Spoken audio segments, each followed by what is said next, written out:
నిన్న మన ఛానల్‌లో అప్‌లోడ్ చేసిన 'బెన్ 10 టైమ్‌లైన్ ఎక్స్‌ప్లనేషన్ పార్ట్ 2' వీడియోకి మన ఛానల్‌లో ఉన్న ఎవ్రీ ఆణిముత్యం కూడా చాలా బాగా సపోర్ట్ చేశారు. అందులోని కుమార్ బాయ్ అనే ఆణిముత్యం అయితే ₹40 సూపర్ థాంక్స్ అయితే చేశారు. బ్రో మీరు ఈ 'బెన్ 10' వీడియోస్‌కి చాలా బాగా సపోర్ట్ చేస్తున్నారు. దానికి మీకు ఎంత థాంక్స్ చెప్పినా కూడా తక్కువే బ్రో. నిజానికి ఈ వీడియోని ఒక 2 డేస్ తర్వాత పెడదామని అనుకున్నాను. కానీ మీరు ఇంత సపోర్ట్ చేసిన తర్వాత పెట్టకపోతే బాగోదు కదా! అందుకనే మీకోసమే ఈ వీడియోని ఇంత ఫాస్ట్‌గా అయితే పెట్టాను. Really thank you so much bro. ఈ బ్రో చేయడం చూసి మన ఛానల్‌లో ఇంకొక బ్రో కూడా సూపర్ థాంక్స్ చేద్దామని చెప్పి ట్రై చేశారు కానీ అతనికి వర్క్ అవ్వలేదంట. అందువల్ల యూపీఐ కోడ్ కానీ, ఐడీ గానీ అడిగారు. ఇది బ్రో నా యూపీఐకి సంబంధించిన క్యూఆర్ ఇంకా నంబర్. మీరు నాకు సూపర్ థాంక్స్ చేసే బదులు ఇలా పంపిస్తేనే యూట్యూబ్‌లో తలకాయ నొప్పి లేకుండా నాకైతే బాగా యూజ్ అవుతుంది. నేనేమి ఫోర్స్ చేయట్లేదు. మీరు గానీ నాకు హెల్ప్ చేయాలనుకుంటే పంపించండి, లేకపోతే లేదు. మీరు అడిగారు కాబట్టే చెప్తున్నాను. సో పార్ట్ 1ని, పార్ట్ 2ని చూసేసుంటారు అని అనుకుంటున్నాను. చూడకపోతే చూసేయండి. ఇంకా మెయిన్ స్టోరీలోకి గనక వెళ్ళిపోతే, ఇంకా బెన్ 10 ఆమ్లెట్రిక్స్‌ని రెగ్యులర్‌గా యూజ్ చేయడం వల్ల ఆమ్లెట్రిక్స్‌లో ఇదివరకు చిక్కుకున్న గోస్ట్ ఫ్రీక్ బయటికి రావడానికి ట్రై చేస్తుంది. తను బయటకొచ్చే ముందు చాలాసార్లు బెన్ 10ని కంట్రోల్ చేద్దామని చెప్పి బెన్ 10కి 2, 3 జలకులు కూడా ఇస్తుంది. దాని తర్వాత గ్వెన్‌కి సంబంధించి ఒక కాలేజ్‌కి వెళ్ళినప్పుడు సర్కస్ టీం వాళ్ళు ఆ కాలేజ్‌లోని దొంగతనం చేయడానికైతే ట్రై చేస్తూ ఉంటారు. వాళ్ళని ఆపడానికి బెన్ హీ బ్లాస్ట్‌గా మారదాం అనుకుంటే హీ బ్లాస్ట్‌ని రానివ్వకుండా చేసి గోస్ట్ ఫ్రీక్ బయటకొస్తాడు. అలా వచ్చిన గోస్ట్ ఫ్రీక్ బెన్ బాడీని కంట్రోల్ చేస్తూ ఉంటాడు. తనపైన అటాక్ చేసిన సర్కస్ టీం వాళ్ళని మడత పెట్టేసి వాళ్ళకి చుక్కలు చూపిస్తాడు. అలా బెన్ బాడీలోనే ఉండిపోదాం అనుకుంటే టైమ్ అవుట్ ప్రాబ్లం వల్ల ఇద్దరు కూడా డివైడ్ అయిపోతారు.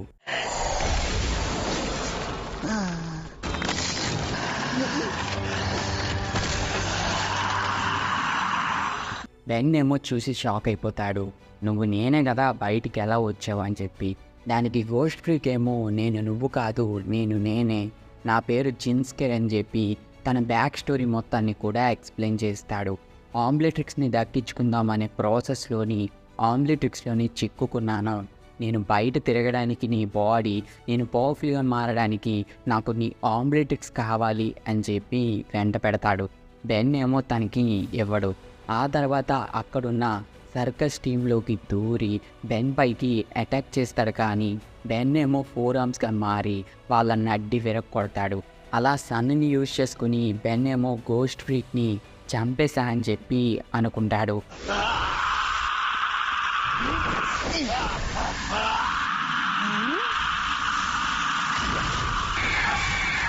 అప్పటి నుంచి బెన్ ఆమ్లెట్రిక్స్‌లోని గోస్ట్ ఫ్రీక్ ఏలియన్ ఉన్న దాన్ని యూజ్ చేయడం అస్సలు మానేస్తాడు. కానీ గోస్ట్ ఫ్రీక్ ఇంకా బతికే ఉంటాడు. గోస్ట్ ఫ్రీక్ చనిపోక ముందు తన సోలార్ సిస్టంలో ఉన్న తనకి బానిసలైన 3 ఏలియన్స్‌ని ఒక పెద్ద ప్లాన్ వేసి భూమి మీదకి పిలుస్తాడు. వాళ్ళు వచ్చేలోపే గోస్ట్ ఫ్రీక్‌ని బెన్ నాశనం చేసి ఉంటాడు. అందువల్ల ఆ 3 ఏలియన్స్ కూడా మ్యాటర్ అర్థం చేసుకొని గోస్ట్ ఫ్రీక్‌ని రిటర్న్ చేయడం కోసం ఒక ప్లాన్ వేస్తారు. నిజానికి గోస్ట్ ఫ్రీక్ బాడీలోని ఒక పార్ట్ ఉన్నా కూడా గోస్ట్ ఫ్రీక్‌ని రిటర్న్ తీసుకురావచ్చు. సో తన్ని రిటర్న్ తీసుకురావడానికి గోస్ట్ ఫ్రీక్ ముందే చెప్పిన ప్లాన్ని అమలు చేయడానికి ఆ 3 ఏలియన్స్ కూడా 3 వేస్‌లోని వెళ్ళుంటాయి. అలా దీని తర్వాత మ్యాక్స్ తాతయ్య తన చిన్ననాటి ఫ్రెండ్ అయిన బ్లమ్మ పార్ట్నర్ అయిన వెస్ట్‌ని కలవడానికి వెళ్తాడు. అలా వెళ్ళినప్పుడు బెన్ ఏమో తన గ్రాండ్ డాటర్ అయిన కాయిని చూసి దూర దూర ఓర చూపుతోటి నన్ను కొల్లగొట్టి ఇలా సాంగ్ వేసుకొని తనకి పాడిపోతాడు. తనకి లైన్ వేయడానికి ట్రై చేస్తూ ఉంటాడు. ఆ టైంలోనే వేర్‌వుల్ఫ్ అటాక్ చేస్తుంది. దానివల్ల ఆకాశంలోని పర్పుల్ లైట్నింగ్ వచ్చి వరదలు వచ్చేస్తూ ఉంటాయి. ఆ వరదల్లోని కాయ్ కొట్టుకెళ్ళిపోతుంది. బెన్ ఏలియన్‌గా మారకుండానే తనని కాపాడతాడు. ఆ వేర్‌వుల్ఫ్ ఏమో రిసీవర్‌ని పట్టుకొని అక్కడి నుంచి వెళ్ళిపోతుంది. దాన్ని చూసిన ఈ తాతేమో అది ఎనాల్ దోషి, అది ఒక దేవుడు, అది వచ్చిందంటే ఏదో ఒక ప్రమాదం రాబోతుంది అని చెప్పి దాన్ని ఎలా అయినా ఆపాలి అని చెప్పి బెన్ ఇంకా మ్యాక్స్ తోటి దాన్ని వేటాడడం కోసం వెళ్తాడు. అది వాళ్ళ పైకి అటాక్ చేసినప్పుడు బెన్ ఏమో వైల్డ్ ఏలియన్గా మారి దానిపైకి అటాక్ చేస్తాడు. ఆ టైంలోనే వేరియబుల్ బెన్ని కరుస్తుంది. తను నార్మల్ ఫామ్లోకి వచ్చిన తర్వాత ఆమ్లెట్రిక్స్ పైన కూడా అటాక్ చేస్తుంది. దానివల్ల బెన్ ఏమో వేర్వుల్ఫ్గా మారిపోతూ ఉంటాడు. ఆ తర్వాత ఆ ఎనాల్ దూషిని ఓడించడానికి ఒక ప్లాన్ వేస్తారు, కానీ అది వర్కౌట్ కాదు. అప్పుడే వాళ్ళకి అర్థమవుతుంది అది ఎనాల్ దూషి కాదు, వేర్వుల్ఫ్ లాంటి ఒక ఏలియన్ అని. ఆ తర్వాతే బెన్కి కూడా అర్థమవుతుంది ఆమ్లెట్రిక్స్ పైన ఏదైనా ఏలియన్ కనుక గీరితే ఆ ఏలియన్గా బెన్ కూడా మారగలుగుతాడు అని చెప్పి తనకి అర్థమవుతుంది. ఆ తర్వాత బెన్ ఏమో క్యానన్ బోల్ట్ ఏలియన్గా మారి ఓడించాను అనుకుంటాడు, కానీ ఇంకా వేర్వుల్ఫ్ బతికే ఉంటుంది. తనకి కావాల్సిన రిసీవర్ని, టెక్నాలజీని కూడా తన దగ్గరే పెట్టుకుని ఉంటుంది. దీని తర్వాత మ్యాక్స్ తాత పంట పొలాల్లో వర్క్ చేయాలి అని చెప్పి ఒక ప్లేస్కి తీసుకెళ్తాడు. ఆ ప్లేస్లో ఉండే ఒక అబ్బాయి నేను ఒక మమ్మీని చూశాను అని చెప్తే బెన్ ఏమో దాని సంగతి చూద్దామని చెప్పి ఎక్స్లరేట్గా మారి దాంతో ఫైట్ చేస్తాడు. ఆ టైంలోని మమ్మీ భూమిలో ఉన్న కరోడియంని తీస్తూ ఉంటుంది. ఇది ఒక ఎనర్జీ మెటల్ అని చెప్పచ్చు. దీన్ని యూజ్ చేసుకొని ఎటువంటి హ్యూమన్ అయినా కూడా మాన్స్టర్గా అయితే మార్చేయచ్చు.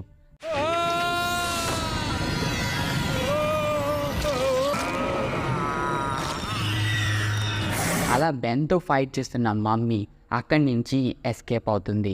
దీని గురించి మ్యాక్స్ తాతకి చెప్పగా తన దగ్గర ఉండే టెక్నాలజీతోటి ఆ మెటల్ని ట్రాక్ చేసుకుంటూ వెళ్తాడు. ఆ ప్లేస్కి మమ్మీ కూడా వచ్చి ఉంటుంది. ఇంకొక కొరోడియంని తీద్దామని అనుకుంటుంది. ఆ టైంలో బెన్ డైమండ్ హెడ్గా మారి దాంతో ఫైట్ చేస్తూ ఉంటాడు. ఆ తర్వాత అప్గ్రేడ్ ఏలియన్గా మారి ఒక మిషన్ ద్వారా దాన్ని ఫ్రీజ్ చేసేసి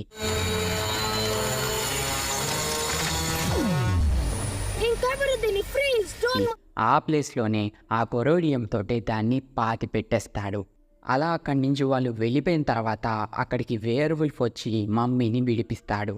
దాని తర్వాత టీవీ న్యూస్లోని ఒక రాకెట్ స్టేషన్ దగ్గర పర్పుల్ కలర్లో థండర్ వస్తుంది అని చెప్పి న్యూస్ వస్తుంది. ఆల్రెడీ వేర్వుల్ఫ్ కేసులోని మమ్మీ కేసులో కూడా ఈ పర్పుల్ థండర్ని వాళ్ళు చూసుంటారు. సో దాని సంగతి ఏంటి అని చెప్పి చూద్దామని చెప్పి ఆ రాకెట్ స్టేషన్కి బెన్ వాళ్ళు వెళ్తారు. అక్కడేమో డాక్టర్ విక్టర్ గోస్ట్ ట్రిప్ ప్లాన్కి సంబంధించిన పనులన్నింటినీ కూడా వేర్వుల్ఫ్ తోటి మమ్మీతోటి చేయించేసి ఫైనల్ ప్లాన్గా స్పేస్లోకి వెళ్దామని ప్లాన్ చేస్తూ ఉంటారు. దీని గురించి తెలుసుకున్న బెన్ ఏమో వాళ్ళని ఆపుదామని అనుకుంటారు. అప్పుడే డాక్టర్ విక్టర్ రివీల్ చేస్తాడు, నువ్వు గోస్ట్ ఫ్రీక్ని చంపేసా అనుకున్నావు, కానీ గోస్ట్ ఫ్రీక్ ఇంకా బతికే ఉన్నాడు అని చెప్పి గోస్ట్ ఫ్రీక్ని బతికించి నాకు అంతం లేదు. ఏంటి గోస్ట్ ఫ్రీకా? మాస్టర్, నేను మీ రాక కోసం తన అసలు ప్లాన్ని చెప్తాడు. స్పేస్ స్టేషన్కి వెళ్ళి అక్కడ కొరోడియంని పెట్టి ఎర్త్లో ఉన్న రిసీవర్కి కనెక్ట్ చేసి భూమిలో ఉన్న సగ భాగాన్ని కొరోడియం బీమ్ తోటి నింపేసి ఆ ప్లేస్లో ఉన్న ఎవ్రీ హ్యూమన్ని కూడా మాన్స్టర్గా మార్చేసి గోస్ట్ ఫ్రీక్ కంట్రోల్ చేద్దాం అనుకుంటున్నాడు భూమిని అని చెప్పి రివీల్ చేస్తాడు. ఈ విషయం తెలుసుకున్న బెన్ ఏమో వాళ్ళని ఆపడానికి ట్రై చేస్తాడు. ఆ టైంలోనే విక్టర్ డిఎన్ఏ అనేది ఆమ్లెట్రిక్స్ స్కాన్ చేస్తుంది. అప్పుడే గోస్ట్ ఫ్రీక్ ప్లాన్ కూడా వర్కౌట్ అయిపోయి ఉంటుంది. భూమి మీద ఉన్న సగం మనుషులు మాన్స్టర్స్గా అయితే మారిపోయి ఉంటారు. ఇంకా వాళ్ళని ఆపలేము అనే టైంలోని బెన్ విక్టర్గా మారి గోస్ట్ ఫ్రీక్ తోటి, విక్టర్ తోటి, మమ్మీతోటి ఫైట్ చేసి వాళ్ళందరినీ కూడా ఓడిస్తాడు. మమ్మీని, డాక్టర్ విక్టర్ని ఒక పోర్టల్లో పడేస్తాడు. ఇంకా మ్యాక్స్ తాతేమో ఆ షిప్ని గుద్దేసి అంత నార్మల్ చేస్తాడు. ఇంకా గెలిచేసాంరా బాబు అనుకునే టైంలోని గోస్ట్ ఫ్రీక్ మళ్ళీ బెన్ని పట్టుకొని తనలోకి దూరిపోవడానికి ట్రై చేస్తాడు. అప్పుడే గ్వెన్ హెల్ప్ తోటి గోస్ట్ ఫ్రీక్ని నాశనం చేస్తాడు.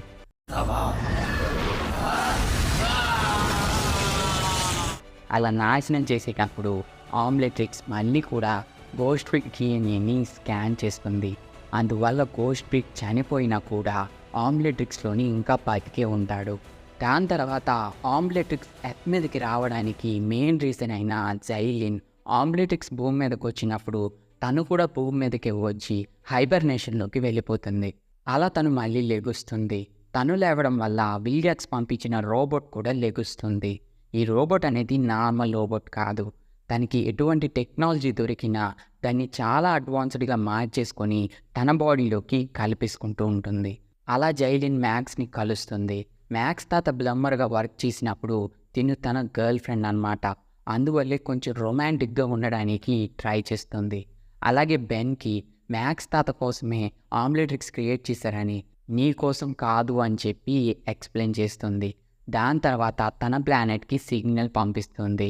అప్పుడే వాళ్ళ పైకి ఆ విలియాక్స్ రోబోట్ అటాక్ చేస్తుంది. బెన్ ఏమో 4 ఆర్మ్స్‌గా డైమండ్ హెడ్‌గా మారి దానిపైకి అటాక్ చేయడానికి ట్రై చేస్తాడు కానీ ఏం చేయలేకపోతాడు. అప్పుడు జైలిన్ ఏమో ఆమ్లెట్రిక్స్‌లోని ఇంకొక న్యూ ఏలియన్ని అన్లాక్ చేస్తుంది. అలా బెన్ ఫస్ట్ టైం అబ్జర్వ్‌గా మారి దాన్ని తినేసి అంతం చేస్తాడు. దాని తర్వాత తను తన ప్లానెట్‌కి వెళ్ళిపోదాం అనుకుంటుంది. వెళ్ళే ముందు మ్యాక్స్ తాతని కూడా తనతో వచ్చేయమంటది. కానీ మ్యాక్స్ తాత నాకు నా పిల్లలతో ఉంటేనే సంతోషం అని చెప్పి నో చెప్పేస్తాడు. వెళ్ళే ముందు మ్యాక్స్ తాతకి ఇస్తుంది. తాత ఆటగాడివే. దీని తర్వాత బెన్ డిటో ఏలియన్ని కూడా అన్లాక్ చేస్తాడు. అలా ఆ ఏలియన్గా మారి డాక్టర్ యానిమోని కూడా ఓడిస్తాడు. డాక్టర్ యానిమో ఓడిపోయిన తర్వాత తన దగ్గరికి ఫరెవర్ కింగ్ అనే పర్సన్ వచ్చి, మేము బెంటెన్కి సంబంధించిన విలన్స్ అందరినీ కూడా గ్యాదర్ చేసి ఒక టీమ్గా ఫామ్ చేస్తున్నాము. దాని పేరు -10 అని చెప్పి నిన్ను కూడా జాయిన్ చేసుకుంటామని చెప్పి జాయిన్ అవ్వమంటాడు. డాక్టర్ యానిమో కూడా ఆ టీంలోని జాయిన్ అవుతాడు. దాని తర్వాత బెన్ ఇంకా గ్వెన్ కూపర్ అనే అబ్బాయిని కలుసుకుంటారు. కూపర్ టెక్నాలజీలోని ఎక్స్పర్ట్ అని చెప్పచ్చు. దేన్నైనా కూడా చాలా ఈజీగా హ్యాక్ చేయగలడు.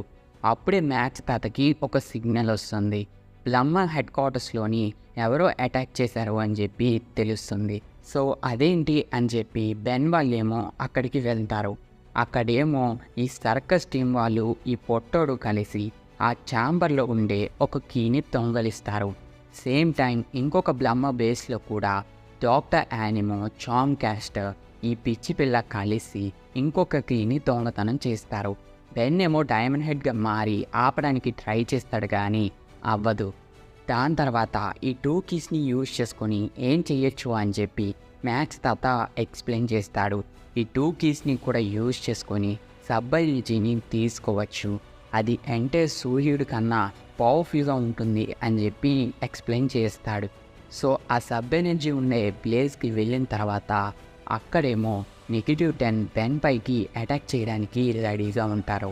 ఈ టీంలోని బెన్కి సంబంధించిన ఎవ్రీ ఓల్డ్ విలన్ కూడా ఉంటారు. వాళ్ళంతా కలిసి ఒకేసారి బెన్ పైకి అటాక్ చేయడానికి వస్తాడు. బెన్ ఏమో 4 ఆర్మ్స్గా మారి వాళ్ళ అందరినీ కూడా మడత పెట్టేస్తూ ఉంటాడు.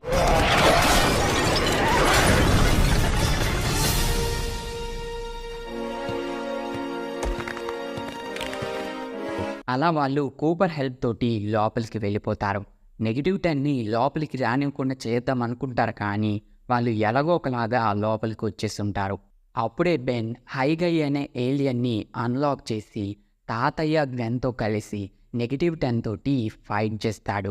ఆ టైంలోనే ఆ ఫార్వర్ కింగ్ ఏమో సైలెంట్గా ఆ సబ్ ఎనర్జీని తీసుకొని అక్కడి నుంచి ఎస్కేప్ అయిపోతూ ఉంటాడు.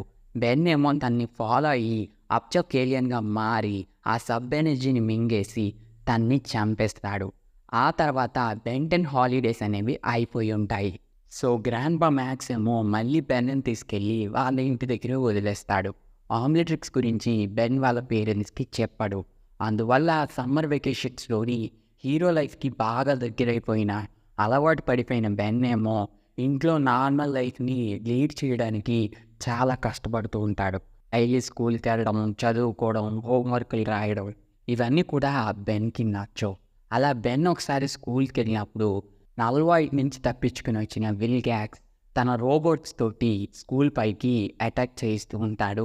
బెన్ ఏమో డైమండ్ హెడ్గా మారి వాటి విరగొట్టి ఇంటికెళ్ళి చూస్తే విల్గాక్స్ తన ఇంటి మొత్తాన్ని కూడా నాశనం చేసి వాళ్ళ ఫాదర్ని పట్టుకొని బెదిరిస్తూ ఉంటాడు బెన్ ఎక్కడా అని. అదే టైంలోని బెన్ క్యానన్ బోల్ట్గా మారి విల్గాక్స్కి టాక్కిస్తాడు. బెన్ ఒక ఏలియన్గా మారడం చూసి బెన్ వాళ్ళ ఫాదర్ సమ్మర్ వెకేషన్స్లోని ఏం పొడిచావరా ఇలా తయారయ్యమని చెప్పి అడుగుతాడు. ఆ తర్వాత బెన్ను, మ్యాక్స్ తాత జరిగిందంతా ఎక్స్ప్లెయిన్ చేస్తారు. ఆ తర్వాత విలియాక్స్ ఏమో సిటీ మొత్తం నాశనం చేస్తూ ఆమ్లెట్రిక్స్ ఇస్తావా, సిటీని నాశనం చేసిమంటావా అని చెప్పి బెదిరిస్తారు. ఆ తర్వాత బెన్ వాళ్ళ ఫాదర్ సిచ్యువేషన్ని అర్థం చేసుకొని వాళ్ళంతా ఒక టీమ్గా ఫామ్ అయ్యి విలియాక్స్ని ఓడిస్తారు. అలా ఈ ఎపిసోడ్ తోటి బెన్ 10 క్లాసిక్ అఫీషియల్గా ఎండ్ అవుతుంది. దీని తర్వాత బెన్ 10 సీక్రెట్ ఆఫ్ ది ఆమ్లెట్రిక్స్ అనే మూవీ ఈవెంట్స్ అయితే జరుగుతాయి. దానికి కంటిన్యూషన్గా బెన్ 10 డిస్ట్రాయ్ ఆల్ ఏలియన్స్ అనే మూవీ ఈవెంట్స్ అయితే జరుగుతాయి. ఈ రెండు కూడా మూవీస్ అవడం వల్ల వాటికి చాలా పెద్ద స్టోరీ ఉండడం వల్ల ఈ 2 మూవీస్ని కూడా సపరేట్గా అయితే ఎక్స్ప్లెయిన్ చేస్తాను. ఈ 2 మూవీ స్టోరీస్ కూడా మాకు తెలుసులేరా అని చెప్పి ఆ వీడియోస్ని స్కిప్ చేయడానికి ట్రై చేయకండి. ఈ వీడియోస్లానే ఆ వీడియోస్లో కూడా బెన్ 10 యూనివర్స్కి సంబంధించి చాలా ఇన్ఫర్మేషన్ నేను డిస్కస్ చేస్తాను. సో ఆ వీడియోస్ని కూడా చూస్తారు అని నేనైతే అనుకుంటున్నాను. ఈ 2 మూవీస్ అయిన తర్వాత బెన్ 10 వాచ్లోని ఫీడ్బ్యాక్ ఏలియన్ అన్లాక్ అవుతుంది. దాని తర్వాత మళ్ళీ కెవిన్ బెన్ పైకి అటాక్ చేయడానికి ట్రై చేస్తాడు. ఒక సంఘటన వల్ల బెన్ ఏమో ఆమ్లెట్రిక్స్ని యూజ్ చేయడమే మానేస్తాడు. ఇంకా బెన్కి చాలామంది శత్రువులే తయారయ్యారు. అది ఎందుకు అనేది పార్ట్ 6లో అయితే డిస్కస్ చేద్దాం. దానికన్నా ముందు ఈ 2 మూవీస్కి సంబంధించిన స్టోరీని అయితే ఎక్స్ప్లెయిన్ చేస్తాను. సో ఈ వీడియో కనుక నచ్చినట్టయితే ప్లీజ్ ఈ వీడియోని లైక్ చేసి మీ ఫ్రెండ్స్ అండ్ ఫ్యామిలీ మెంబర్స్కి షేర్ చేయడానికి ట్రై చేయండి.